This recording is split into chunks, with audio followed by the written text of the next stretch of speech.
ನಾವು ಈಗಾಗಲೇ ಬೆಂಗಳೂರು ಗ್ರಾಮಾಂತರ ಕ್ಷೇತ್ರದ ಕುಣಿಗಲ್ಲು, ಮಾಗಡಿ ಮತ್ತು ಇವತ್ತು ರಾಮನಗರ ಈ ಕ್ಷೇತ್ರಗಳಲ್ಲಿ ಹೋಗಿ ವಕೀಲರ ಜೊತೆ, ವಿಶೇಷವಾಗಿ ವಕೀಲರ ಸಂಘಕ್ಕೆ ಹೋಗಿ ವಕೀಲರ ಜೊತೆ ಸಂವಾದ ಮಾಡಿ ನಮ್ಮ ಅಭ್ಯರ್ಥಿಯಾದ ಡಾಕ್ಟರ್ ಮಂಜುನಾಥ್ ಅವರ ಪರ ಮತ ಯಾಚಿಸಿದ್ದಾರೆ.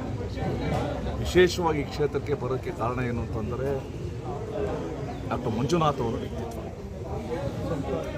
ಅಂದರೆ ರಾಜಕಾರಣಕ್ಕೇನಾದರೂ ಕೂಡ ಜನರಲ್ಲಿ ಒಂದು ಒಳ್ಳೆಯ ಭಾವನೆ ಬರಬೇಕು ಅಂತಂದರೆ ಡಾಕ್ಟರ್ ಮಂಜುನಾಥ್ ಅಂತವರು ಕೂಡ ರಾಜಕೀಯದಲ್ಲಿ ಯಶಸ್ವಿ ಆಗಬೇಕು. ಮತ್ತು ಮಂಜುನಾಥ್ ಅವ್ರದ್ದು ಸಾಧನೆ, ಕೊಡುಗೆ ಎಲ್ಲರ ಕಣ್ಮುಂದೆನೂ ಕೂಡ ಇದೆ. ನಾನು ಹೇಳ್ತಾ ಇದ್ದೆ, ಈಗ ಈ ಚಿನ್ನನ ನಾವು ಹೇಗೆ ನೋಡೋದು ಅಂದರೆ 24 ಕ್ಯಾರೆಟ್ ಇದ್ದರೆ ಒಳ್ಳೆ ಚಿನ್ನ.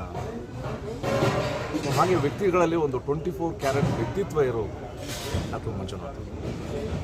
ಸೊ ಅದಕ್ಕೋಸ್ಕರ ಇವತ್ತು ಬೆಳಗ್ಗೆ ಇಲ್ಲಿ ಬರೋಕ್ಕಿಂತ ಮುಂಚೆ ನಾವು HD ಕುಮಾರಸ್ವಾಮಿ ಅವರ ಪರವಾಗಿ ಮಂಡ್ಯ ವಕೀಲರ ಸಂಘಕ್ಕೆ ಹೋಗಿದ್ದು, ಅಲ್ಲಿ ಯದುವೀರವರ ಪರವಾಗಿ ಮೈಸೂರು ವಕೀಲರ ಸಂಘಕ್ಕೆ ಹೋಗಿದ್ದು, ನಿನ್ನೆ ತುಮಕೂರು, ಚಿತ್ರದುರ್ಗ, ಹುಬ್ಬಳ್ಳಿ ಅಲ್ಲೆಲ್ಲ ಹೋಗಿದ್ದು.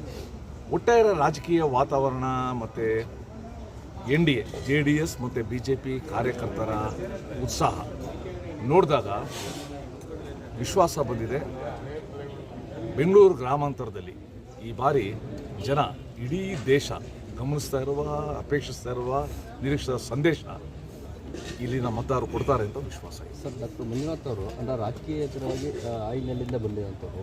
ಅವರು ಈ ಒಂದು ಕಾಂಗ್ರೆಸ್ನ ಭದ್ರಕೋಟೆ ಅಂತ ಹೇಳ್ಕೊತಿದ್ದಾರೆ. ಸಾಕಷ್ಟು ಜನ MLAಗಳಿದ್ದಾರೆ. ಇಲ್ಲಿ ಗೆಲ್ಬೋದಾ ಈಸಿಯಾಗಿ? ಈಗಾಗಲೇ ನೀವು ಸ್ವಲ್ಪ ಹಿಂದಿನ ಲೋಕಸಭಾ ಫಲಿತಾಂಶಗಳನ್ನೆಲ್ಲ ನೀವು ನೋಡ್ತಾ ಬಂದರೆ ಗೆದ್ದ ಅಭ್ಯರ್ಥಿಗೆ, ಸೋತ ಅಭ್ಯರ್ಥಿಗೆ ಮತಗಳ ವ್ಯತ್ಯಾಸ.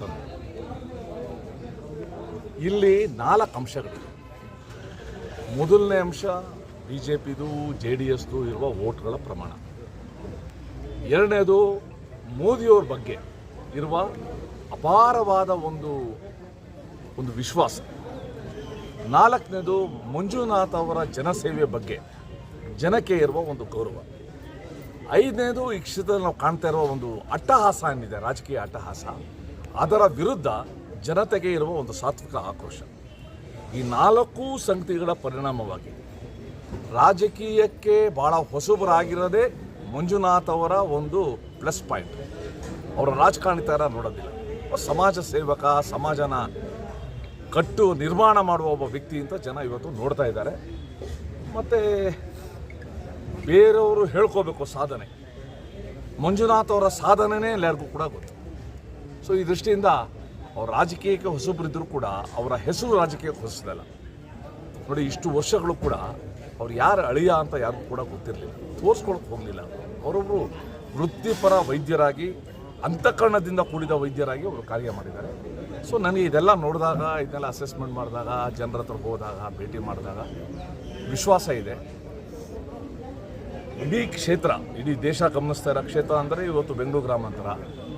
ಇಲ್ಲಿಂದ ಮೊದಲನೆಯ ದೊಡ್ಡ ವಿಜಯದ ಸುದ್ದಿ ಬೆಂಗಳೂರು ಗ್ರಾಮಾಂತರದ ಬರುತ್ತೆ ಅಂತ ನನಗೆ ವಿಶ್ವಾಸ ಇದೆ. ಒಂದಷ್ಟು ಆಸೆ ಆಮಿಷಗಳು ಮತದಾರರಿಗೆ ಈಗ ಯಾರಿಗೆ ವಾಸ್ತವ ಸಂಗತಿಗಳ ಆಧಾರದ ಮೇಲೆ ವೋಟ್ ಕೇಳಕ್ಕೆ ಬರೋದಿಲ್ಲ, ವೋಟ್ ಕೇಳಕ್ಕೆ ಆಗೋದಿಲ್ಲ, ಯಾರಿಗೆ ರಾಜಕೀಯವಾಗಿ ಮತ್ತು ಬೇರೆ ಬೇರೆ ರೀತಿಯ ಅಭದ್ರತೆ ಕಾಣ್ತದೆ, ಅವರು ಈ ಕಾಸು, ಆಮಿಷ, ಬೆದರಿಕೆ, NOC ಕೊಡಲ್ಲ, ಇದಕ್ಕೆ ಶರಣಾಗ್ತಾರೆ.